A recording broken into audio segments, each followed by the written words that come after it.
We are live on YouTube now. Good afternoon and welcome. My name's Nathan Fabian and I'm the chair of the Platform on Sustainable Finance. Today, the platform will outline its proposed design for a taxonomy that describes the full range of possible environmental performance, all the way from restoration of our environment through to always significantly harmful activities. We call this an extended environmental taxonomy. And today we will present taxonomy extension options for supporting a sustainable economic transition. Now, this approach is an alternative to the current taxonomy regulation approach that focuses on green and sustainable environmental goal-based performance criteria. But importantly, our proposal is still firmly based on the current provisions of the taxonomy regulation. The European Commission gave a mandate to the platform in October 2020, requesting that we define economic activities that significantly harm sustainability and define activities that do not have a significant impact on sustainability. And subsequently, in January 2021, the Commission requested further advice on how to consider transition finance, especially for activities to move away from significantly harmful levels of performance. Now, the platform is delivering on both of these requests, and today we've attempted not only to define the categories as originally envisaged of environmental performance, but describe how economic activities can transition between the categories. To the platform, both the categories of environmental performance and clear, demonstrable ways to transition between the categories are needed for a robust, sustainable finance framework. And this is because, as we all know, transition finance is a hot topic around the world, but without rigor and coherent definitions, which can be translated into global markets, there is a growing risk of transition wash. The recommendations we present today are for all 6 environmental objectives in the taxonomy, and they can be applied in the wider economy. They're not just for climate change mitigation. Urgent transition is needed in the fields of adaptation, circularity, biodiversity, water and pollution, just as much as it is for greenhouse gas emissions. And while we provide a framework that we believe is broad and can cover the whole economy, it is not necessary to fill in every activity and every box within the framework to describe every activity in practice. Having the right tool and knowing when to use it are 2 different things. Now, as always, the platform recommendations presented today were developed by a subset of the platform's technical experts, then consulted publicly, and then tested across the platform membership before being adopted by the platform as a whole. And now, for a technical group as large as the platform, there'll always be some differences of view, but the substantive recommendations presented today in our final report is the consensus position of the group. The format for our session today is a presentation of the main ideas, then a panel of platform members and stakeholders, and then questions from the audience. We'll run for 90 minutes in total. If I may thank the Climate Bonds Initiative for providing the technical support for our platform event today. And if you have questions through the session, you can use the Q&A feature that's provided on the platform, the technical platform we're using. And now I would invite Nancy Sage, the rapporteur of subgroup 3 of the platform, who led the development of the report, to give us an overview. And Nancy is a platform expert provided by the European Investment Bank. Nancy, over to you. Thank you very much, Nathan, and welcome everybody to this webinar. This is the 3rd webinar that I've had the privilege to present the work of subgroup 3. We had 2 webinars around our public consultation last year. I'm going to be taking you through some of the concepts and ideas that you will be finding in our final report. And as Nathan said, looking forward to further discussions with you and questions.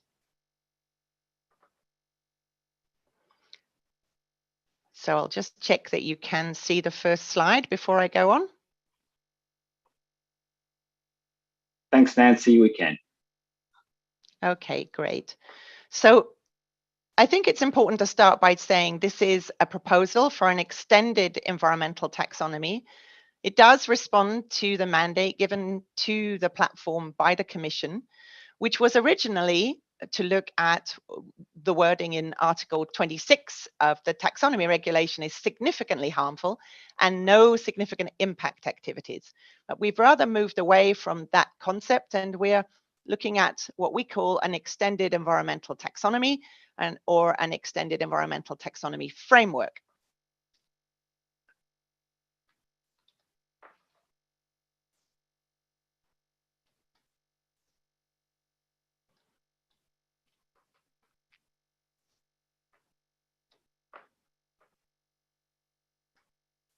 I'm afraid I don't seem to be able to move the slides now. I'm not quite sure why. Does that work? Can you see the second slide now? We can. Okay, great. So why an extended environmental taxonomy? Well, Nathan has mentioned the discussions on transition going on globally. But I think the important thing that we want to emphasize is that as soon as we started to look at this question that we'd been given by the Commission, we realized that we needed to look at the whole economy and how all different parts of the economy actually need to transition, that greening is needed everywhere. And we did consider at the beginning looking only at the climate objectives because they are in the first Climate Delegated Act. But we realized that our task was indeed to look at all 6 environmental objectives.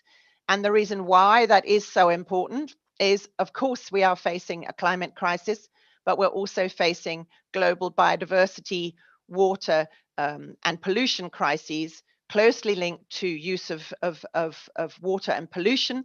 And so it's actually essential that we look across all 6 environmental objectives to address the parallel climate and environmental emergencies.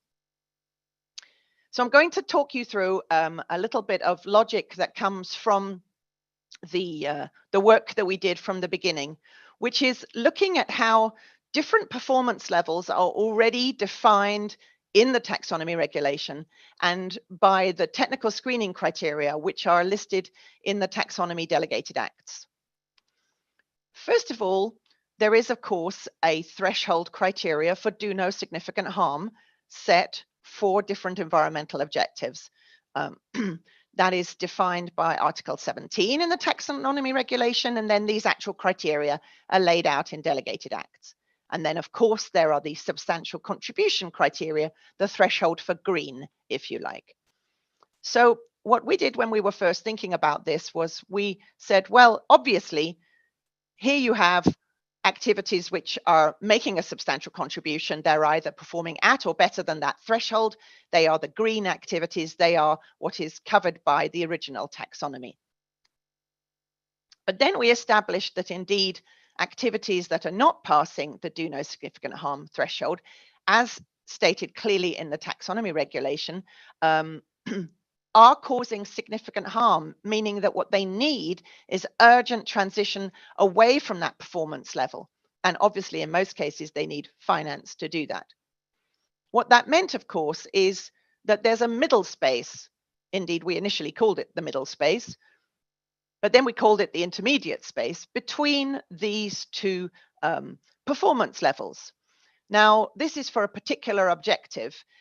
So for that particular objective, whether it's biodiversity or climate change mitigation, you have then these 3 performance levels: doing better than substantial contribution or making a substantial contribution, needing urgent transition away from your current performance, which is significantly harmful, and the space in between, which is an intermediate performance. You might think of it as neither quite making a substantial contribution all the way through to almost causing significant harm. And of course, you can put colors on those. In the past, many people have talked about a brown taxonomy. We are obviously not using that terminology. We've decided to use traffic light colors to make it easier to discuss these 3 performance levels. Green, obviously green, significant harm in need of transition, red, because the red traffic light means stop and only go forward when you have a change signal, and amber, which is the color in traffic lights in between the red and green. Now, if I take that box and put it into the whole economy, you can see there's the box I was just talking about in the middle. That is effectively the activities already defined by the taxonomy. And as I said, the taxonomy actually sets those performance levels already. And the box to the right of it, which is slightly paler, are the activities that are not yet in the taxonomy, but will need to be, and indeed my colleagues in the technical working group probably have them on their list of things to do next after they've launched their important report this week. It is things like, for example, agriculture, which is not yet covered. Manufacturing of paper is another example that's not yet covered. And there are many others. You can think of them as other impactful activities, which will, in the next few years, come in to the taxonomy. But I want to draw your attention to the box to the left. This is a box of activities where there is no transition opportunity. These activities have a performance level which is significantly harmful. And unfortunately for them, the only option is decommissioning, closing down, ceasing to do that activity. And this is really where you need a big focus on just transition, because the jobs and the cities and the region and the economies that depend on those activities will obviously be at risk once the decommissioning or closing down of those activities starts. We do believe that it's important to be clear about that, and it's important to think about what activities might be in that box. The taxonomy already lays out one type of activity which would be in that box, which our group has put the interpretation on, which is the Article 19.3 activities, solid fossil fuel power generation. But we believe that there are others, and it would be important to have that clarity, because not to have clarity on that is to be unaware of that risk and to take not adequate just transition preparation for the jobs and economies at risk from that closure. Now, having talked about those colorful boxes, I want to draw your attention to the box on the right, because once we've identified all the activities that are in the taxonomy or which need to be in the taxonomy soon, and once we've identified all those activities, those special activities that cannot transition, we're left with another group of activities which are in effect low environmental impact. This was initially called no significant impact activities in our original task from the Commission, but we've decided to call them low environmental impact activities. And we think that defining them, even in a voluntary way, can be very important. Firstly, it allows to distinguish them from impactful sectors and impactful activities which are not green, and from the other activities which need to go into the taxonomy which aren't there yet. It should, we think, allow further enhancement of green finance flows towards those activities for their green expenditures, such as purchasing electric vehicles, energy efficiency of their buildings, and so on. And we also think that it's important to highlight that even though these activities are low environmental impact, they may be just as vulnerable to climate change impacts as impactful activities. So they are in need of adaptation finance. And in our report, we propose that that needs to be looked at quite specifically. Now, of course, that part of the economy may have a small number of activities that are truly green. And we think that those green services, if you like, could be identified. But once you have looked at those four, I'm going to call them boxes of activities, groups of activities, you effectively have all the activities in the real economy. And we believe that that's very important, because the transition options and the transition priorities are different in those boxes, in those groups of activities, but all of them need to make a transition. So our extended environmental taxonomy proposal addresses all four of those groups of activities. Now I'm going to show you something which looks a little bit complicated at the beginning, but it's to give you an indication about the dynamic nature of the taxonomy.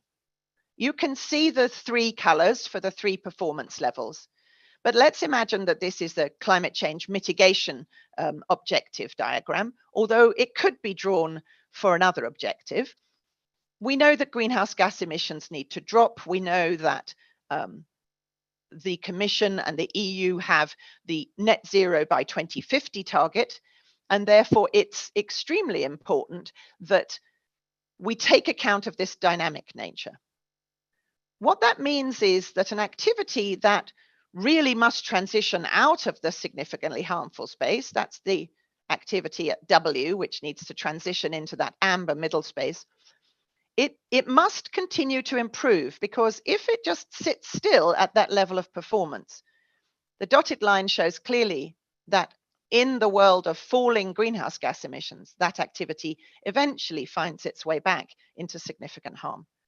So as part of the deliberations in the platform, we realized that these transitions are incredibly important to get out of significant harm, that it's also important to continue to improve to stay out of significant harm. And I'm going to show you on the next graph what those amber transitions, or intermediate transitions as we call them, might look like. So here you see the same graph with some yellow arrows showing some amber transitions. There you have the activity that's operating at W, making an amber transition to get out of significant harm into the middle space, not reaching green. You can see that there could be an activity at X which started in the amber space, but also will continue to improve to stay out of significant harm. And you can see the last arrow going down would be the kind of transition plans that we think these activities might need, that the entity carrying out these activities would want to explain to its investors, explain to its shareholders. This is our amber transition, and this is how we will continue to improve to remain an amber transition. Now, obviously, at some point in this sector, it could be possible that a low carbon technology emerges, in which case there might be the opportunity to indeed make a green transition to green. And that should, of course, be encouraged. But in the meantime, if that's not possible, we believe that these amber transition ideas are much more inclusive of large parts of the economy. They show clearly the way forward and what is needed, and they provide clarity. In fact, many of our outreach events, including not only to regulators and supervisors, but to banks and to companies, said that this clarity on what is really needed to avoid significant harm and to make an adequate and valid transition could be very useful.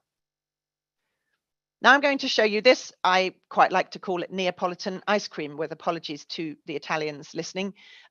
This is to show a totally different type of falling curve. In fact, this one has been drawn for the adaptation objective, where we do not have falling curves of greenhouse gas emissions.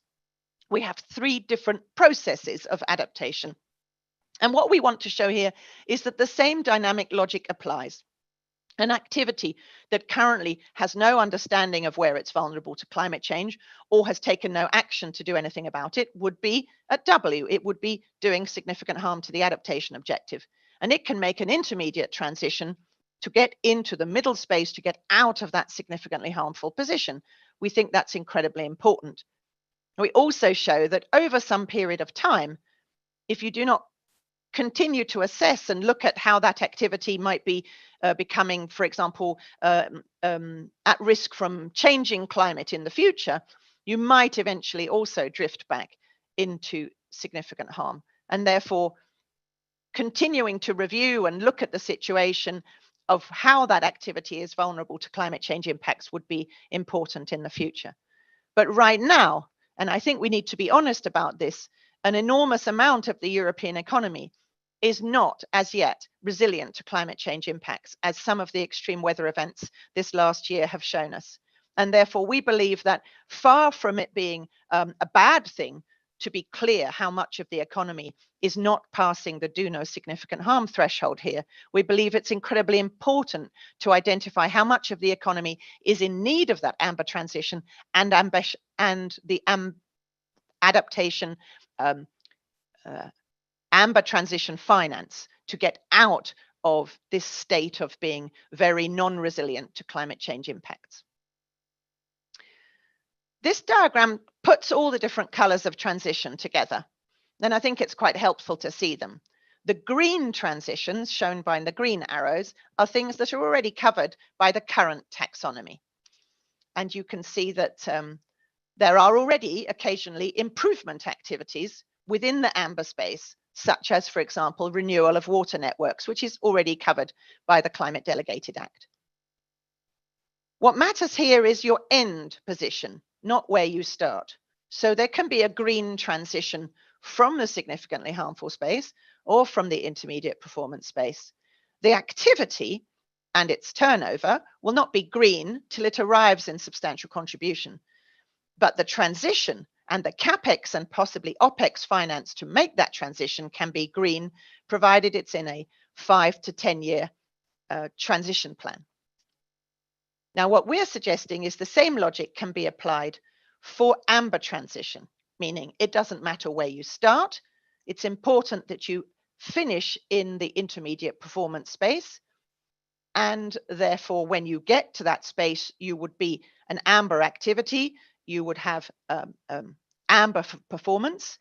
And it's possible that you could have amber CapEx and OpEx to reach that performance level, getting out of significant harm if it's part of a transition plan for 5 to 10 years, like the green transition plans. And it's not mentioned here, but it's important to highlight that in our report, we indicate that complying with the minimum social safeguards is also absolutely critical for amber transition as it is for green transition. And then there is the red arrow. And the red arrow is a significant improvement within the significant harm space. And after much deliberation, our group has determined that that actually is still a significantly harmful situation. The performance is still causing significant harm to the objective, and therefore it's not a valid transition. To explain that why that would be the case, for example, for the climate change mitigation objective, there might be a reduction in greenhouse gas emissions, but the actual greenhouse gas emissions still being caused are still tipping us towards catastrophic runaway climate change, and so they are still significantly harmful. We think it's really important to understand that difference and to show that getting out of that significantly harmful space and continuing to improve is what matters. Now, this is a diagram that we drew to answer some of the questions that came out of the public consultation, which is, are you talking about one objective or two or three? And we thought about this, and again, we realized actually all 6 need to be looked at. It isn't going to be useful for a company to identify only one area where it has a problem and needs to make a transition plan, because in fact, they would still then be causing significant harm to another one of the objectives. And therefore, we believe it's important and actually helpful for entities and companies to be able to clearly identify which of the objectives they do have a need to make this important amber transition away from significant harm. And they can then make a transition plan to address any of the ones where, in fact, they're currently not passing the do no significant harm threshold.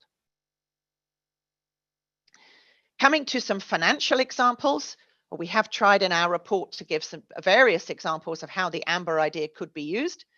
This is a graphic which shows you how it could be applied to an equity portfolio, where you start to understand it's not just about green and not green, but you start to get a much clearer idea of where the equity portfolio is in terms of the different performance levels, including, and we believe this is important, if we had voluntary use of low environmental impact, you could clearly distinguish that, that's the empty box, from the impactful sectors, which are green, amber, and red. Now, what about those things that are red? Well, here's an example of a sustainable amber debt example with a use of proceeds where you could have an entity who has an activity. You can see in the red box an activity D, which is red, is currently significantly harmful, and they are making investments to move that activity to a performance level which is going to be out of significant harm. So D becomes an amber activity there. And what we believe is that that CapEx, that expenditure to make that change, could be an important idea for an amber debt product, an instrument which could be issued by a public or private entity with the expenditures to make that change. Very quickly, our report is also going to cover a number of examples. I'm going to mention 3 very quickly. One is steel manufacturing, which looks at performance against the ETS benchmarks, the emissions trading scheme. It highlights some ways in which the steel manufacturing can physically transform over time, and it identifies that certain steps need to be put in place, and that perhaps the most biggest drops will be in the second decade as different technologies start to kick in. And it starts to show the importance of this longer term planning and understanding how a highly impactful industry will be making 2030, 2040 and 2050 plans as it works towards the net zero economy. Building renovation, we've given an example showing how building renovation projects need to get out of significant harm to the adaptation objective. These can be everything from an individual building renovation to large building projects, where we believe that a few years ago, it may have been unlikely that the professionals involved would have been issuing energy certificates. Now that's completely normal. And as Nathan has often said, the adaptation taxonomy is a capacity building taxonomy. What we believe is it's important to show how scoping the appropriate level of adaptation assessment, of climate risk and vulnerability assessment, even for small building renovations, to understand are they in flood zones, what kind of measures could be included in that building renovation to make them resilient, and that the professionals involved can in the future issue a type of certificate showing that these measures have been taken. And lastly, we have a gas-fired power example, which shows that between the technology neutral 100 grams of CO2 per kilowatt hour for substantial contribution and 270 grams of CO2 per kilowatt hour for do no significant harm, there is a big proportion of power generation activities which will fall into that amber space. And we believe that our example showing how those technically can get out of significant harm under 270 grams and continue to improve and tell that story to investors is very important. So it sounds very complicated. So in the end, we've drawn a simpler diagram that we hope will allow everybody to understand. It's a little bit simpler version of my 4 boxes that I showed earlier, highlighting that we're talking about all 6 objectives, all 3 colors, all parts of the economy, and that greening and maybe ambering, I'm not sure if that's a word yet, is needed across all sectors. Thank you. Thank you, Nancy. Excellent overview. I'd now like to invite our panelists who will join Nancy to delve deeper. The first is Helena Viñas-Fiestas, who's Commissioner of the Spanish Financial Markets Authority and also one of our rapporteurs in the platform for the Data and Usability Group. Then we have Linda Zelina, who's CEO of International Sustainable Finance Centre and a guest on our panel today. We also have Andreas Bachmann, who is expert on sustainable finance coordination at the European Environment Agency and one of our long-standing technical members of the platform and the former technical expert group. And finally, Jörg Ladwein, who's Regional Chief Investment Officer for Allianz Group and has participated in this specific technical work presented today. Welcome to all of you. Nancy, I'll ask you to commence.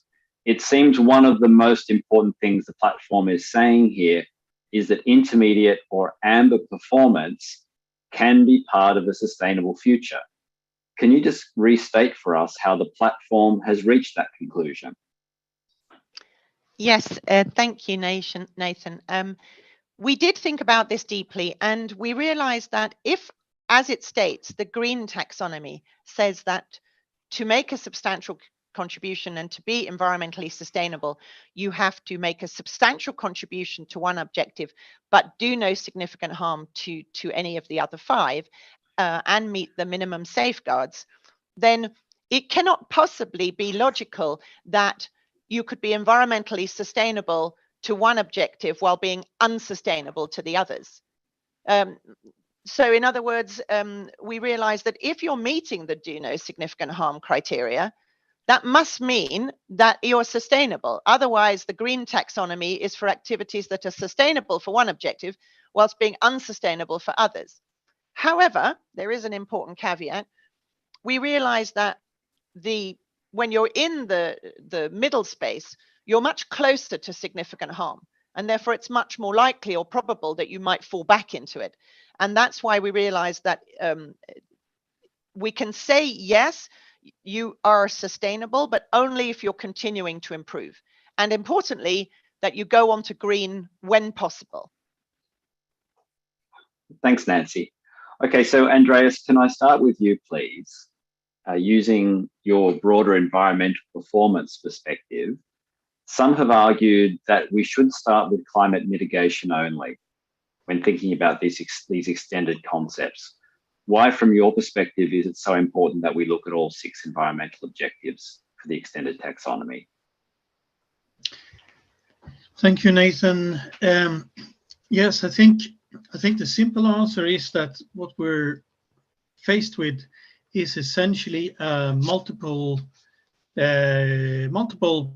environmental crises, where we have not only climate, but also clearly biodiversity, water, air, and other really pressing problems, which are essentially representing the natural capital upon which the economic and financial system relies.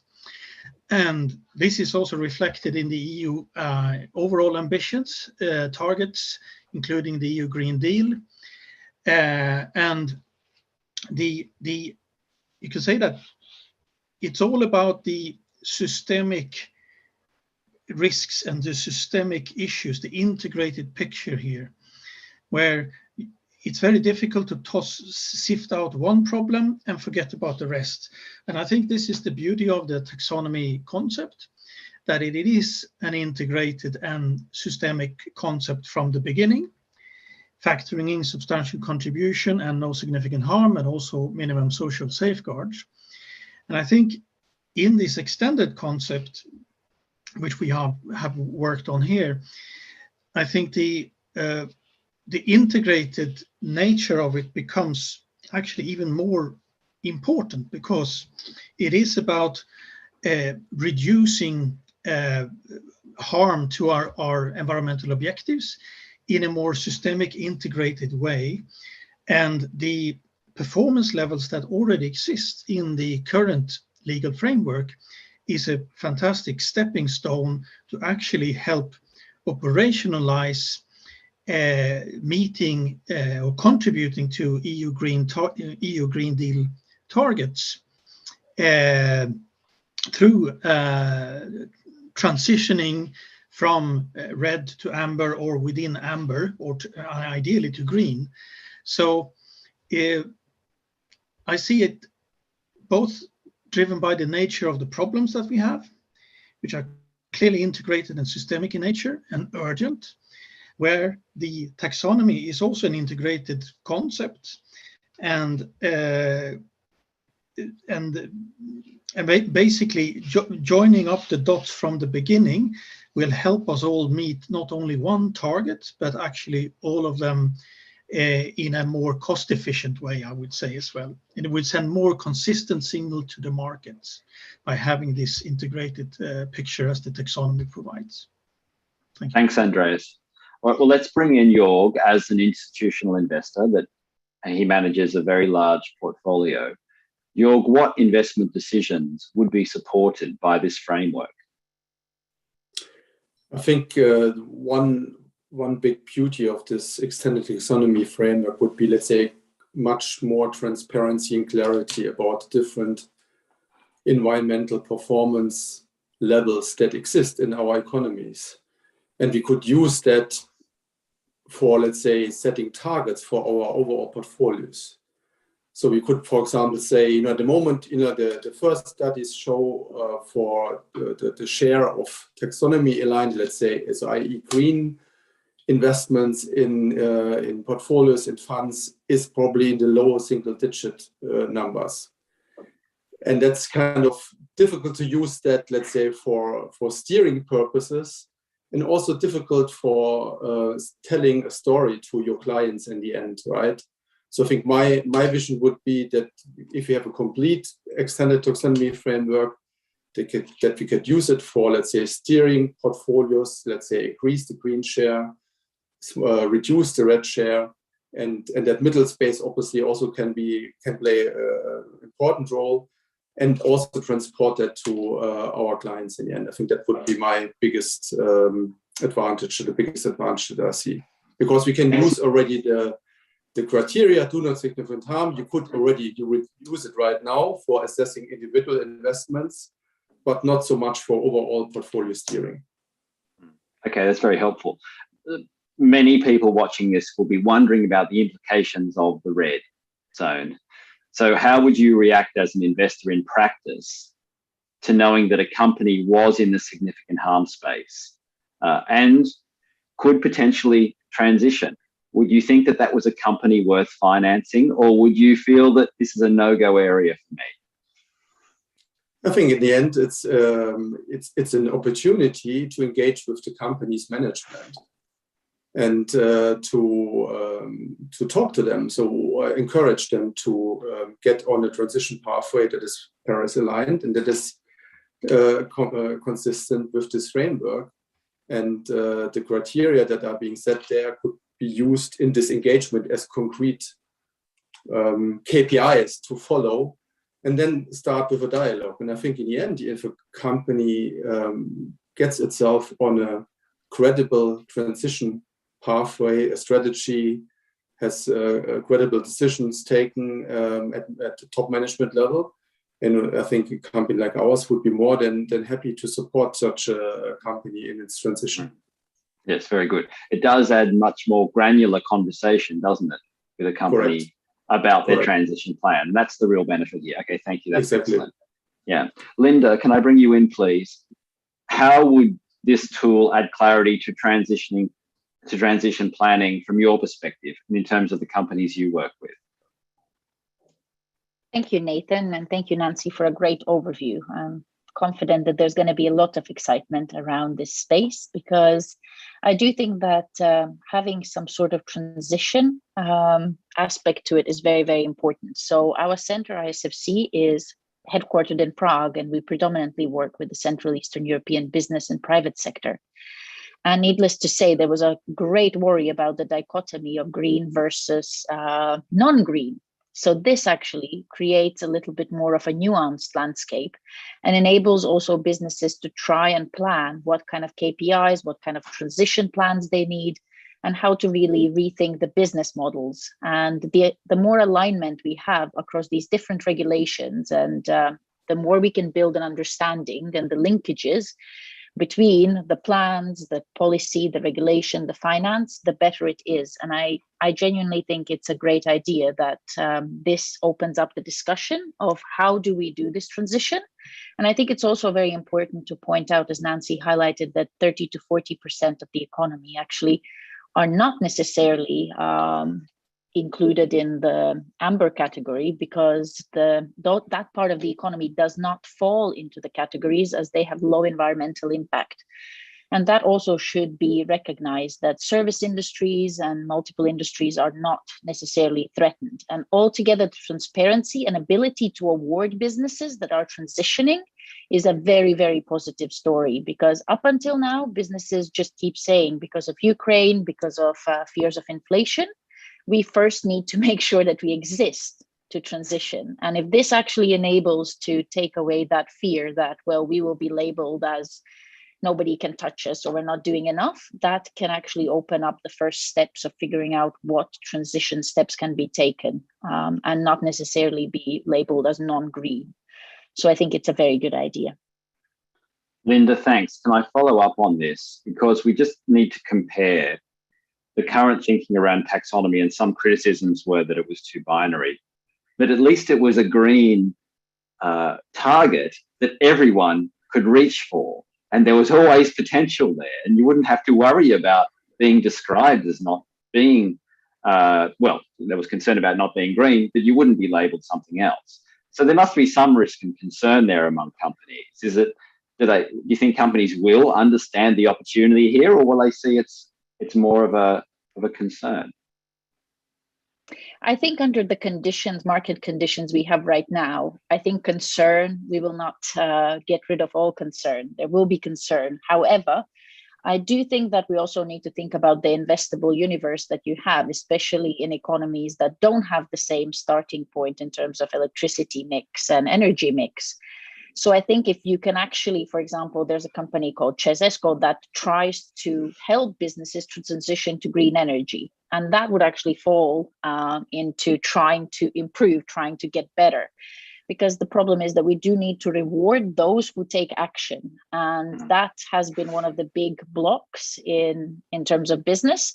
Well, if I do this, what's the tangible benefit here? And I think this can actually then measure also some impact on the ground. So I would say that the worries won't go away, but improving the understanding and the kind of transition pathway understanding is very, very important. So that could really help trying to build these transition plans, because we do need to get somewhere and we need to do it fast, and the pressure is on.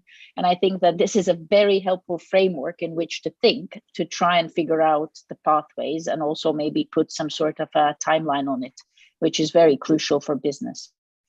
That's great, Linda. Thank you. And very clear. Helena, can I bring you in, please? Using your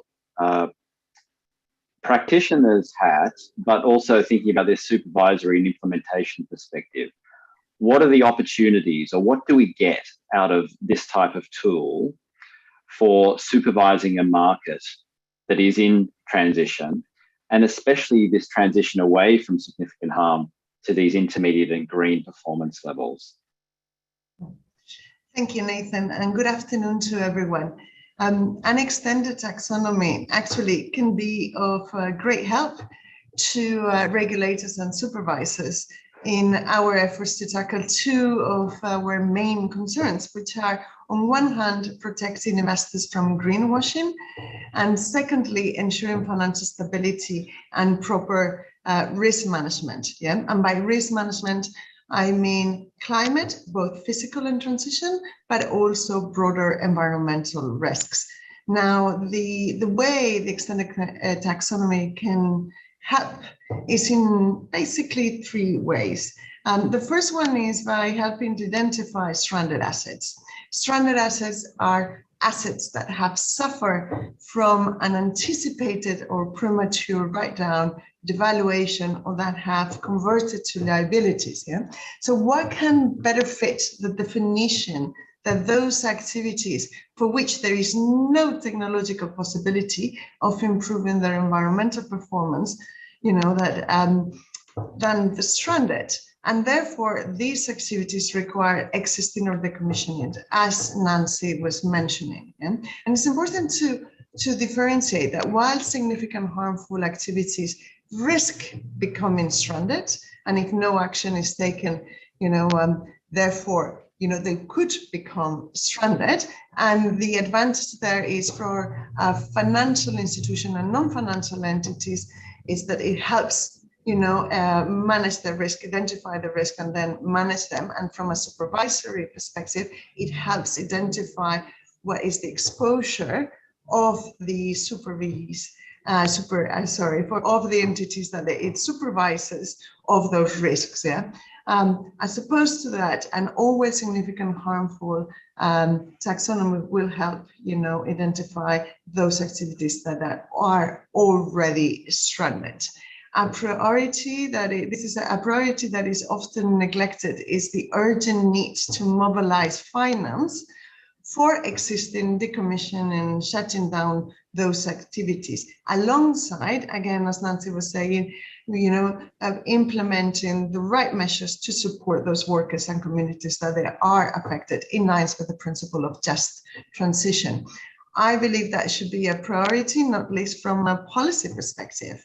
The second way is that the significant harmfuls and always significant harmfuls taxonomy could be seen as a great tool for tackling greenwashing.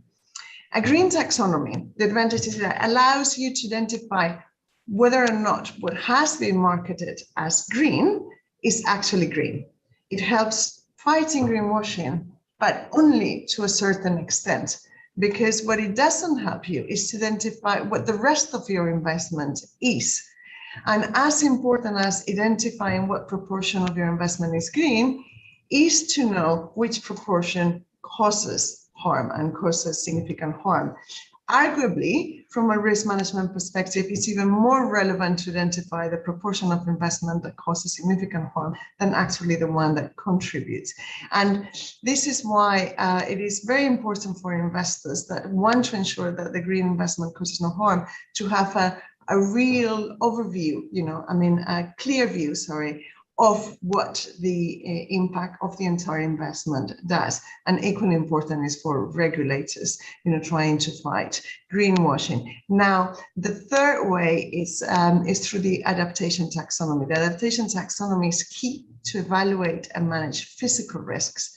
The first step for a financial institution or financial market participant in order to manage physical risks or the physical risk of their portfolios is to know which material risks the companies in their portfolio face, and then how well those companies or entities manage those risks. And a standard taxonomy will tell me which entities have not yet conducted a risk assessment and have therefore little idea, not to say no idea, about their risk exposures, and which ones have conducted those assessments but have not yet undertaken any action to them, and therefore they cannot be considered climate resilient. Helena, thank you. And are there specific challenges that the supervisor would be mindful of going down this path? Yeah, I think that implementing an extended taxonomy will not be exempt from challenges. I think probably the most important challenges for supervisors would be of operational nature. Yeah, and this refers to the to some of the do no significant criteria, the nature of the criteria of do no significant harm. The platform, as you know, has conducted an analysis of the different types of do no significant harm criteria according to the nature of the criteria, from quantitative, process-based to the different types of qualitative. Yeah, and while quantitative and process-based criteria allow for an easy implementation and could already be used as a risk management tool in lines with what Jörg was saying, and this is clearly the case of the current mitigation and adaptation do no significant harm. The rest of the criteria will need to be reviewed if used for developing an extended taxonomy, not least if used as a risk management tool. And we need to think that some uses, like potential sort of significant harm penalizing factor do require really precise measures. Yeah, and in fact, a review of some of the do no significant harm criteria is already being required from a data and usability perspective. Also because, mainly because some of these criteria is hard to assess in practice. Yeah, for example, all the criteria or to be used, all the criteria that refers to EU legislation is quite challenging for operations outside of the EU. I think that what will be important is when reviewing the criteria, we need to ensure that do no significant harm is equally useful for supporting data and usability, that is the definition of green and sustainable activities, and for a potential extension of the taxonomy. The second level of challenges are more around the risk of an extended taxonomy not being properly used. I think it's less of a concern for a supervisor, but much more a concern from a market perspective. Yeah, an extension of the taxonomy should first and foremost be developed to encourage urgent transition away from significant harmful. This is to attract and deploy finance to support such type of transition. Thanks, Helena. That's very comprehensive and clear and greatly appreciated. Andreas, let's come back to you. You would have heard Helena reflect on the do no significant harm criteria. But from an environmental perspective and an environmental regulation perspective, do we have all the data and the information we need about the harms? Do we know what we would need to achieve and what we would consider to be too harmful, such that we could actually create these additional criteria in this framework? I think we sit with the knowledge. I think we sit with the frameworks in terms of policy frameworks. I think in some cases the challenge will of course be to adapt those existing or forthcoming policy frameworks to the granular level that the taxonomy requires on activity level, and also to some extent, of course, when it comes to activity specific geographical location. So some no significant harm dimensions will be more challenging, I think, to address on broader EU level, and some will be easier. Climate mitigation is one that I think is easier because it's simply not geographically dependent. But I think broadly the knowledge, the framework, and a fair amount of data is there, and it is possible, as you can say, as Helena indicated, that a number of the no significant harm criteria that are maybe less actionable in the short term can be moved up the ladder to be more quantitative, be more process-based. And this is also something that I think we suggest in the report, that a review on the no significant harm criteria could help to bring them up to that more actionable level on activity granularity. Thanks, Andreas. Okay, so our panelists have given a good overview of how to use this, how it's useful in supervision, and some of the environmental context around it. So that's a very good start. Nancy, I would like to bring you back in. We've had quite a few specific questions about the Complementary Delegated Act. And I just want to clarify that the platform's recommendation is much broader than the Complementary Delegated Act. And we make our recommendations to the Commission, and the Commission considers this proposal in the round, the whole of the proposal for the whole of the taxonomy, and the Commission will respond with its own views on a potential extension in a report. But that is a matter for the Commission to clarify the timing of that report on how it would consider these proposals in future. The platform, of course, recommends, it does not make the laws. But Nancy, very specifically on this one aspect, which is the link to the CDA, can you comment on the relationship of this proposal to nuclear energy, which was not in our mandate, and that's why we haven't worked on it. But can you explain why nuclear is a bit different, please? Yes, can you still hear me well? Because I can't see the picture. Okay, that's good. We can hear you. Yes, we didn't look at nuclear. It doesn't really fall into the amber category, and we didn't look at it. But you know, we did touch on some other things which I suppose could possibly link to it. I mean, the issue with nuclear power is not that it's a low carbon technology. I think that's clear to everybody, but about the issues around potential significant harm to biodiversity, pollution, water, and so on. Now,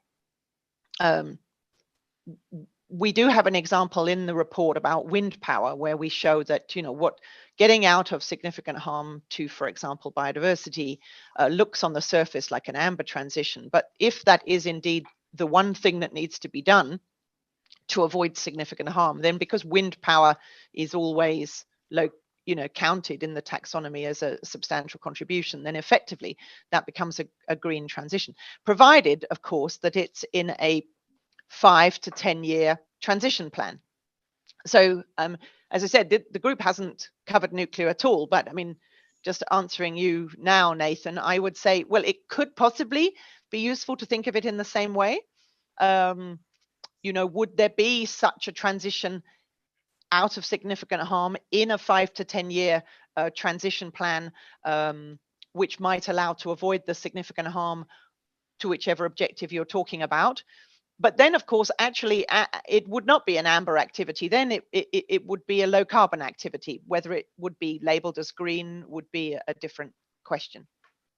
Thanks, Does that Nancy. answer you, Nathan? Yeah, I think that's good. You're trying to say how the framework relates while explaining we didn't actually look at it specifically. So thank you. But let's take it a step further, because there's many questions also on gas. So how do the gas criteria included in the Delegated Act relate to this extended taxonomy proposal? Well, we started this work long before there was any discussion on a complementary Delegated Act. We started at the beginning of October 2020. And I think it's really important, because I think there could be a misunderstanding that this report is somehow about the complementary Delegated Act, and it isn't. But obviously there's an interlinkage.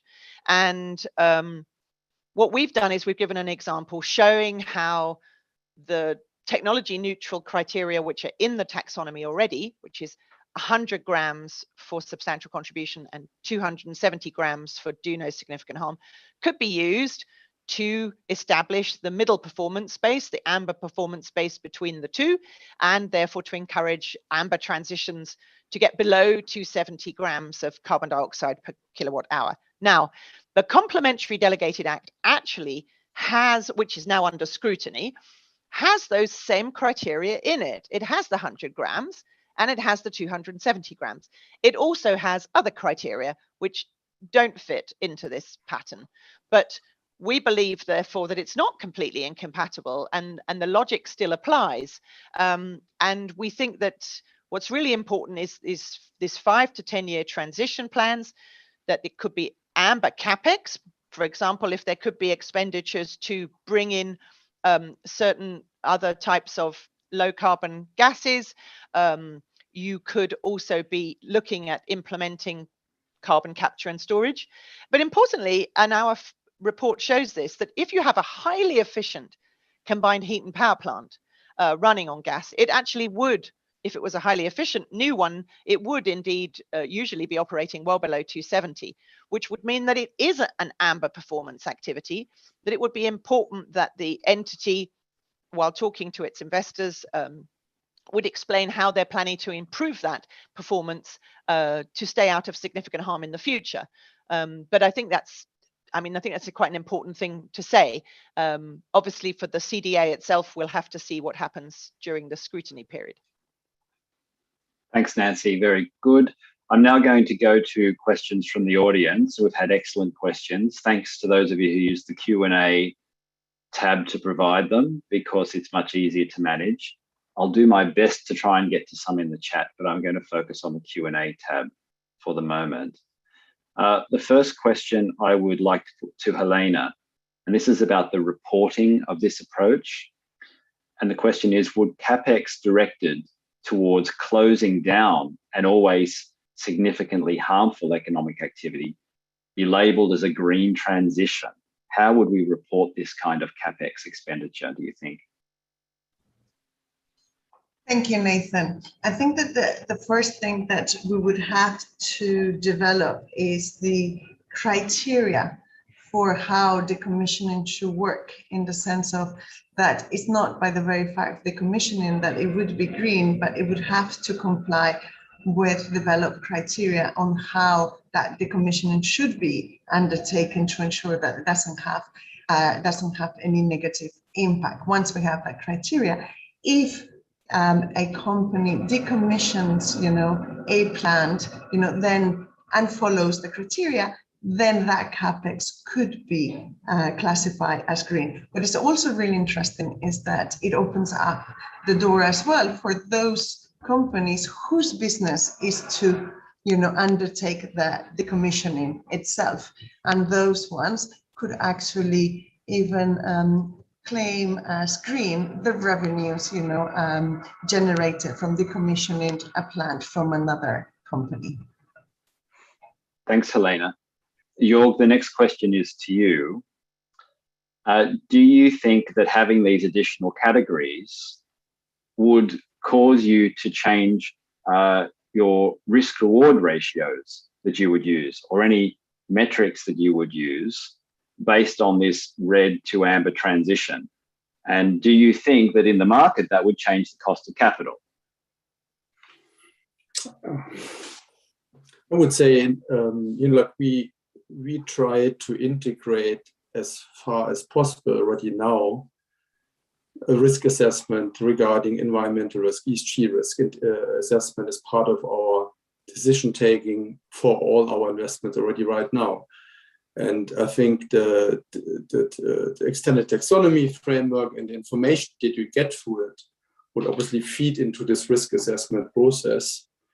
And I think at the moment, I would say all the information, the more information we get, the more granular, the better we can take this kind of decisions weighing up the trade-offs between for potentially a financially attractive investment versus doing risk to the environment, which could in the end feed back to the financial return again, via reputation risk or other risk and so on. So I would just say it would not immediately change the way how we manage the portfolios, but it's for sure would be a useful additional information piece. Thanks, Jörg. Andreas, I'll come to you. There's interest in these falling curves, in the dynamic criteria. In your view, how could these dynamic transition criteria be set, and how frequently should they be reviewed? Okay, thanks, Nathan. Thanks for the question. I think it's pretty clear that the, you could say, transition pathways or lap times, so to speak, in these transition pathways will be very important to clarify, not only in the taxonomy context, but also in the broader, you could say, EU policy context. And given that this transition, or actually all transitions that we talk about, needs to happen relatively soon and fast, there also may be a need to adjust the milestones in these transition pathways and give the market and corporates and market players visibility on how the pathways may develop. And I can see that it will be, it's a trade-off between giving visibility, but at the same time avoiding lock-ins, right? So you need to have a sort of a longer-term visibility about a rather stable endpoint, while having then a visibility approximately where in time in the next 4 or 5 years, maybe 3 years for transitional activities, how these criteria, substantial contribution, but also no significant harm, will be updated. So I would say that there's no exact rule, of course, but I would say that somewhere between 3 and 5 years, not longer than that, while ensuring then that the criteria that are set is having a longer term perspective, not to create lock-in for basically long-standing assets that will be there in 2040. Huh? Yeah, so very combination.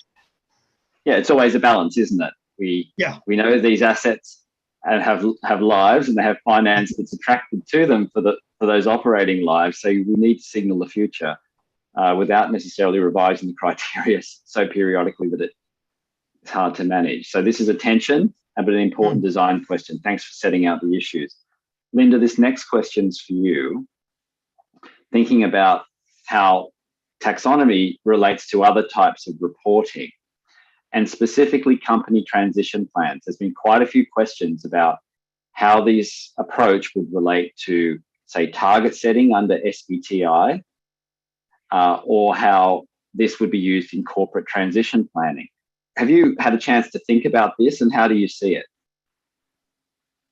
I think where that would be, where I see this approach very useful is, I think, linking also to Andreas's point just now, I think that one important thing that we have been missing is very clear signaling in terms of where we are going with the transition. We have had real problems with business saying, well, we'll see what happens with the taxonomy and then we will do something.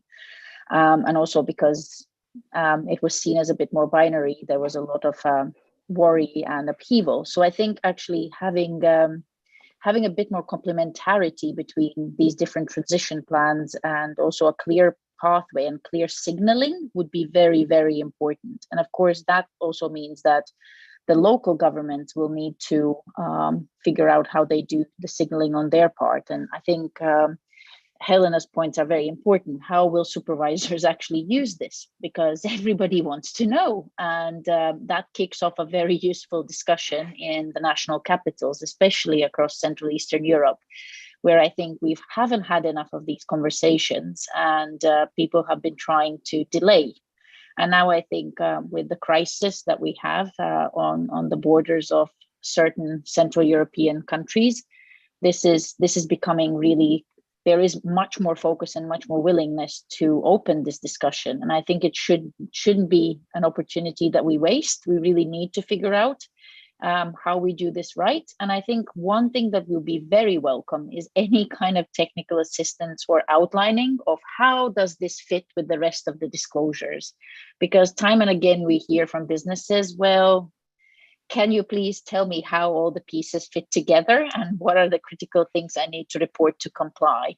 And I think in this case, having this transition pathway, very clear thresholds, as you said, not revising them every year so that there's also a little bit of certainty and you can really plan would be really, really great. And altogether, I think it would create a very positive story, also political will-wise, because business really wants the transition. They want to stay competitive. And this is absolutely crucial to show that at least you can try and show that you're doing something. And so altogether, I think there can be a very positive knock-on effect, provided that a bit of education work goes into how to actually do this in practice.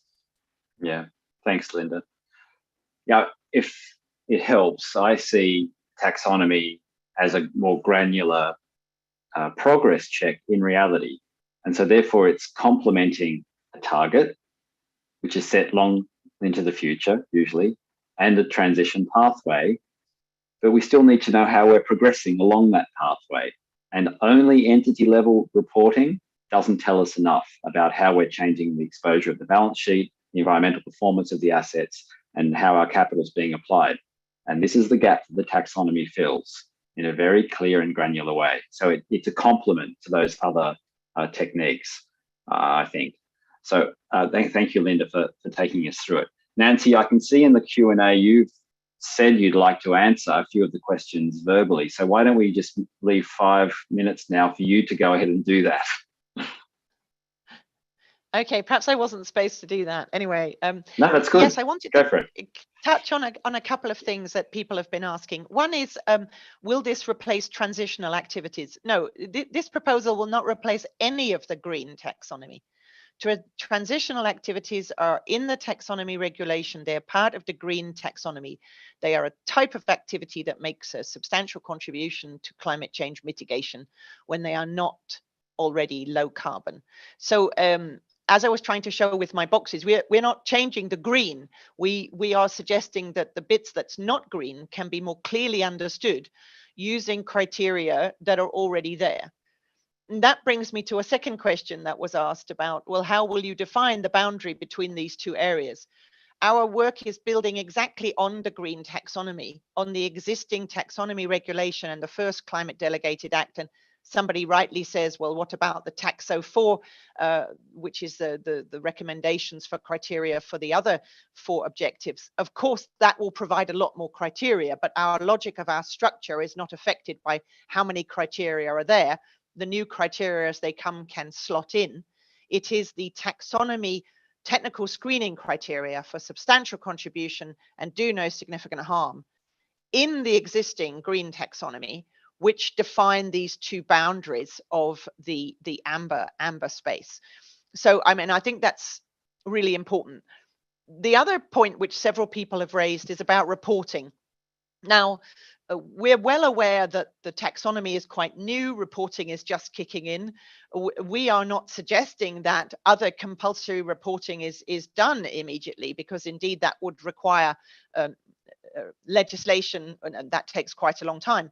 What we have understood from our outreach is that, and Jörg mentioned it, investors and banks are already engaging with companies on these do no significant harm criteria, especially where the activities are not passing those criteria. And we believe, therefore, it's incredibly important that a positive message is given, whereby you can use that knowledge, use that clarity to actually develop the transition story for the company or the activity and access finance for that transition. So what we're proposing is immediate start for voluntary use of these concepts straight away, because I mean, Helena mentioned that there are some criteria that have some issues, but there are some criteria, well, like the gas ones that I mentioned. There are others which are quantitative, or the adaptation ones I mentioned, which are a process, which can be used straight away. Now, what we're also suggesting is, after a period of time of this voluntary use, there should be an assessment of this reporting, which would be able to feed into an impact assessment, which the Commission would need to do anyway before any legislative change. So that's what we're currently proposing on reporting. And obviously there'll be more on that in our report. And then somebody asked when the report is going to be published, and it will be very shortly, hopefully in the next couple of days. Thanks, Nancy. Jörg, could I just bring you in on the low impact activities for a moment? This is an area we've not spoken about as much today, but do you believe that low impact activities, is it a necessary and important classification? And is there also important environmental improvements that can still be achieved in this area? I think if you ask me about the prioritization, it would not be my highest priority. And I think that's also the message that we've given in the report. But I think from an investor's perspective, what the value that I see is, again, the completeness, right? So have transparency across the whole portfolio. I think that there's no doubt about what is with the remaining part that is neither amber nor significant harm nor green. I think that created clarity and transparency would certainly be helpful. Yeah, that's basically would be my main reaction here. I think, but there was a second part of the question. Can you repeat it again? Yeah, and it might be something Nancy wants to comment on, which is fine, but it's just about environmental performance still being needed in that sector as well, in that category. Yeah, I think, I always said, I think if you are like in a service company, and you could say as an insurance company, you're also in the service industry, we can become sustainable in the way we operate. It could be the way you procure your energy, your buildings, and so on. So, but I think if it's the core of the business, I think my personal understanding would be you either in that category, and then you don't have the chance to become green, or if you have the chance to contribute to greening, for example, you're consulting or advising on greening a business, for example, then I would rather say then it should be part of the green category and not part of the no significant impact category. Thanks, Jörg. Very good. So can I add on that, Nathan? Yeah, go ahead. Yeah. Yes, I think it's important to say, of course, we're only recommending voluntary use of this. We do think it's important to make clear this isn't supposed to be some kind of pass where you don't need social safeguards and you don't need good ESG. Absolutely not. That is needed. But what we are thinking is that in both portfolio terms, but also in terms of just discussions with investors and so on, is to clarify the difference between, let's say, health and education and financial advisors and lawyers from other activities that are not yet in the taxonomy, such as mining or agriculture or paper. So Nevertheless, absolutely not supposed to be some kind of free pass. And really, one of the other main things is to support and encourage and mobilize this green finance for green expenditures, as Jörg said, so that every entity can be on its own transition path, even if its purpose is a social objective or another objective. As I mentioned, health and education, but you could also think of financial advisors or,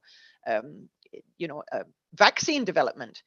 All very important for other reasons. Don't need to be labeled as green, but should be able to access green finance for, energy efficiency and other sort of green expenditures and adaptation expenditures. Very important. Yeah, thanks, Nancy. Helena, yeah, come on, go ahead. No, you want to ask me? I do. I'll add something to your thinking. There's a question on the disclosures around would we end up with an amber asset ratio, for example? Like how far does this go, this approach? Right. Can you reflect on that? Yes, good question, because the comment I wanted to make was somehow linked to that. Yeah, somehow. So in terms of, I do want to reiterate what Nancy said. There is no current obligation other than the one linked to the green taxonomy. Yeah, so everyone has to be clear.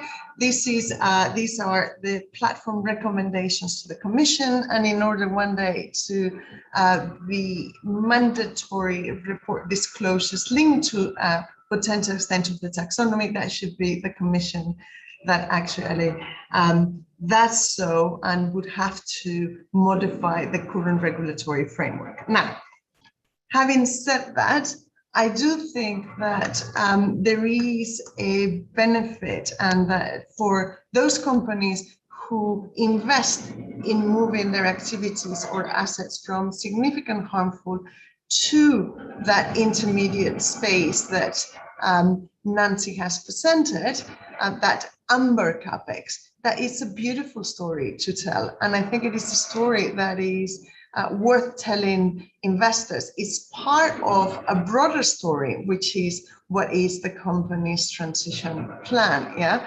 And it's one step towards moving into the green space.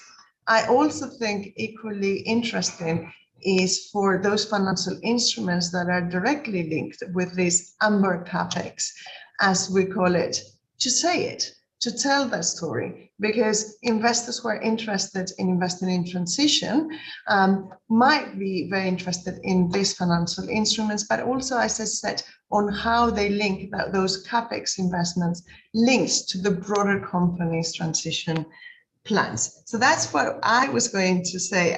Nathan, do you want to ask me any other further question around for the time being, there's no intention of adding a green transition asset ratio, right? I mean, thanks, Helena.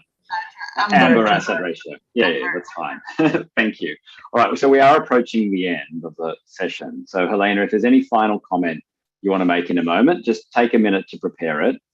And I'll ask all of the speakers if there's something you picked up in the chat or the question box or a final comment you would like to make, now is the time. And I'll start in the order we commenced the panel. So Andreas, over to you first for a final comment, please. Okay, thank you. Thanks, Nathan.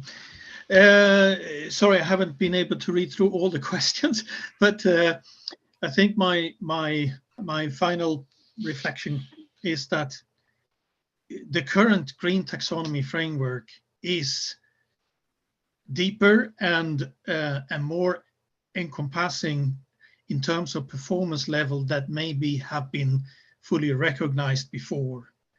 And I think just that recognition and acknowledgement of that can help both market actors, corporates, but also the broader policy making sphere to speed up and incentivize and support the transitions that are needed across all 6 environmental objectives. Thank you. Thank you, Andreas. Jörg, over to you. Final comment. Yeah, I would hope that our report and the recommendations help to overcome the sometimes there's a misperception of the binary nature of the taxonomy framework as it exists, and it would not be seen as much as some stakeholders see it as a threat, but rather an opportunity to be used to tell their transition story. Thank you, Jörg. Very good. Linda? Thank you. I would say that definitely that the extended taxonomy would really help improve monitoring the progress that some companies are trying to make. And it would also enable the development of much better financial instruments. We've already heard a lot of banks in Central Eastern Europe looking at developing transition instruments, and actually how would they measure it? How would that work? And this would be a very positive signal. We've heard you and we actually are listening to you, and we are trying to enable this development. So altogether, I think it's definitely a very positive signal towards also areas of Europe where maybe there was a little bit bigger fear of what this may entail, especially at a time where there is a fear of capital outflows. So I think altogether, very positive development, and definitely we would encourage people to get familiar with it and use it on a voluntary basis, and also prepare, because who knows, eventually this might be just a requirement, because we do need to transition. Thank you, Linda. Thank you. Helena? Yes, I would like to stress the importance on one hand of identifying always significant harmful activities and supporting the exit or decommissioning or shutting down of those activities. Yeah, it is fundamental for the transition. The second point I would like to stress is that we will not tackle greenwashing unless we're able to identify always significant harmful and significant harmful activities to all environmental objectives. And while we can already implement the mitigation and adaptation side of things, we do need to review the do no significant harm criteria for the other objectives in order to move, to take that one step. Thank you. Thanks, Helena. Now, Nancy, I'm going to give you the last word, but before I do, I'll do the administration. And that is that this video will be available on YouTube afterwards on the CBI channel, and you can download the whole thing. The report will be published imminently. I think in the chat I said tomorrow, and Nancy said in the next couple of days. Nancy and I will go and negotiate on that now, but it's ready. We just need to go through the final step of publishing it. We'll advise, obviously, when we do. We'll tweet when it's ready and published. And I just wanted to take a moment of thanks. This group and the platform has worked extremely hard on this for 18 months, and I think has produced a very comprehensive framework that answers many of the open questions we've had on transition for economic activities. And I and the platform recommend it to you. Nancy, if you would please take us out with a final message. So yes, well, it is a new taxonomy, the green taxonomy, but within it are these very important levels and very important criteria about significant harm. And we believe that action is needed to transition away from significant harm, but that actually there can be a very positive use right now by companies and entities carrying out these activities to be clearer where their activities need to transition. Because the risks are there even if you're not being clear about them. The risks are there, whether they're financial, whether they're risks to people's employment or whatever. And they are risks to large parts of the European economy.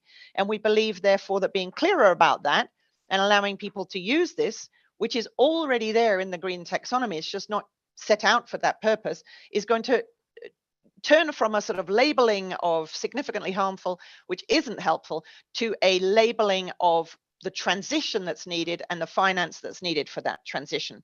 Because it's really important to be clear about what are these very important transitions that are needed in order to make sure that the capital markets can engage and finance can flow for them. And as Helena said, address some of these risks that are there. So thank you very, very much. I'd like to just also thank the whole of Subgroup 3 in the platform who have been absolutely dedicated to this task, and to our Secretariat from the Commission. Thank you to the Chair, and thank you to all of you for joining. The report will be published soon. You will see it has a lot more in it than I could possibly have shown in my slides. So please continue to engage, and we look forward to further discussions on this important topic. Thanks.